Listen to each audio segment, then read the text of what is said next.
नमस्कार। आज का यह वीडियो बहुत ही महत्वपूर्ण होने वाला है और यह एक जो दुखद घटना घटी हाथरस में आप सबने देखा और कितने लोग उसमें मारे गए और उसी के कारण यह रहीम दास की यह दोहा याद आया, जिसमें कि रहीम दास ने ये लोगों को चेताया है, वार्निंग किया है, सावधान किया है भोले भाले लोगों को या समझदार लोगों को भी कि देखिए उनका क्या यह दोहा है कि ओछे को सत्संग, ओछे को सत्संग रहीमन तजहू अंगार जेव। बताते हैं ओछा मतलब निम्न स्तर का व्यक्ति, जो घटिया स्तर का व्यक्ति है, जो गलत व्यक्ति है, उसका सत्संग मतलब साथ। ओछे को सत्संग तजहू अंगार जेव। गलत आदमी का, खोटे मनुष्य का जो साथ है वह अंगार के जैसा तजहू त्याग देना चाहिए। वो बता रहे हैं अंगार मतलब जो जलता हुआ एक तरीके से गर्म चीज है, उसको अंगार कहा जाता है। जनरली यहां पर वो कोयले का लिए है कि जो कोयले का जो जलता हुआ रूप है, कोयले को आप अंगीठी में डालते हैं तो बिल्कुल वो गर्म हो जाता है और वो अंगार कहलाता है। तो उस अंगार के जैसा ही, अंगार को जैसे व्यक्ति को नहीं छूना चाहिए, आगे इसमें लिखते हैं दूसरे लाइन में, तो उसी तरीके से अंगार को छुएंगे तो आपको जला देगा। इसी तरीके से अगर गलत आदमी का आप साथ ले लेते हैं या गलत आदमी का साथ करते हैं या गलत आदमी से सत्संग करते हैं, बार बार मैं सत्संग, क्योंकि आजकल बहुत ऐसे गलत लोग हो गए हैं जो अपने स्वार्थ की पूर्ति के लिए वो भोले भाले लोगों को छलते हैं और सत्संग के नाम पर उनको अपने आसपास बुलाते हैं और अंततः उनका नुकसान होता है भोले लोगों का और ये करोड़ों का मालिक बन जाते हैं। तो आप समझ रहे हैं। तो इन्होंने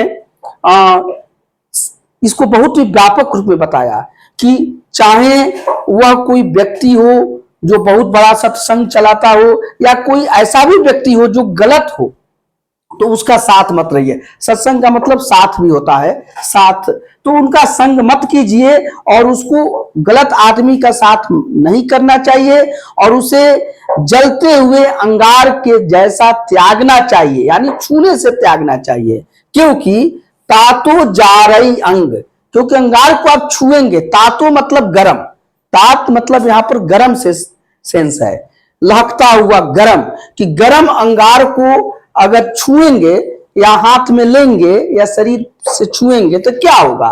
तातो जा रही अंग, आपके अंग को जार देगा, मतलब जला देगा, अंग को बर्न करेगा, जलाएगा, जला देगा। और सीरई, सीरई मतलब ठंडा होने पर, कोल्ड होने पर, सीरई मतलब ठंडा होने पर, कोल्ड होने पर, सीरई पै कारौ लगे। अगर ठंडा होगा कोयला, जब जलता हुआ है तो आपके शरीर के अंग को जला देगा और जब ठंडा हो जाएगा तो आपके शरीर में वो काला रंग लग जाएगा, क्योंकि वह राख बन जाएगा, ऐस बन जाएगा। तो यही ये समझाना चाह रहे हैं कि ओछे, फिर से सुन लीजिए, ओछे को सत्संग रहीमन तजहू अंगार ज्यों।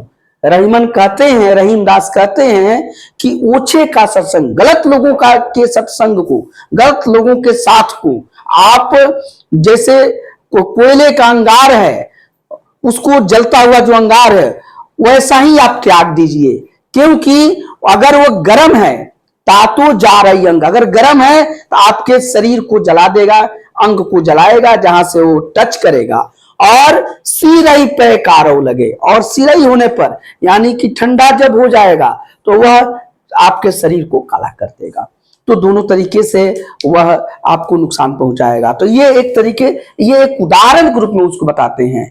फिर यहाँ पर गलत अर्थ नहीं लगाना है कि हालांकि अंगार की उपयोगिता भी है, लेकिन यहाँ जो भाव है वो दूसरा है कि यहाँ पर अंगार को अगर आप गलत तरीके से उसका साथ करेंगे तो ये जो गलत लोग हैं वो अंगार के जैसे हैं, वो गर्म होने पर भी आपको जलाएंगे और ठंडा होंगे तो आपके शरीर में कलंक लगा देंगे, तो काला लगा देंगे। तो यही है। अभी देखिए हाथरस में एक बाबा के चक्कर में कितने लोग वहां पर एकत्रित हुए।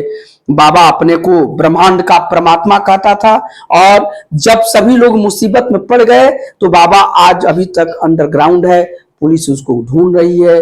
और लोग उस पर, भोले भाले लोग कितने विश्वास करते थे। और सभी जो भोले भाले लोग हैं वह बहुत ही कमजोर पृष्ठभूमि के हैं, पढ़े लिखे नहीं है, लेकिन वो विश्वास के कारण गए हैं। तो मैं किसी बाबा की बात न करके ऐसे तमाम लोगों के बारे में बता रहा हूं जो समाज में गलत हैं, तो उनसे आपको छलावा के अलावे और कुछ नहीं प्राप्त होने वाला है। इसलिए आप खुद या हमें खुद यह निर्णय लेना चाहिए कि कौन गलत है और कौन सही है। और गलत व्यक्ति का कभी साथ मत कीजिए, गलत व्यक्ति के सत्संग में कभी मत जाइए, या कभी सत्संग में मत बैठिए, या उसके साथ मत रहिए। उसको जलते हुए अंगार जैसा ही त्याग दीजिए, क्योंकि जो जलता हुआ कोयले का अंगार है आपके शरीर को टच करेगा तो उसको जला देगा, और जब ठंडा हो जाएगा तो आपके शरीर में उसका जो काला राख है, जो उसका ऐश है, वो लग के आपके शरीर को काला कर देगा। तो ये बिल्कुल यह स्पष्ट है, और इसका संदेश यही है कि हमें खुद सावधान रहना होगा हर व्यक्ति को, और ये समझना होगा कि कौन गलत है और कौन सही है। और इतना प्रायः सभी में इतना तो समझदारी होती ही है कि गलत सही को समझे, और गलत है तो उसको आप तुरंत त्यागिए, उसका साथ बिल्कुल मत रहिए, क्योंकि उससे नुकसान के अलावा, उससे हानि के अलावा और कुछ हासिल नहीं होने वाला है। धन्यवाद।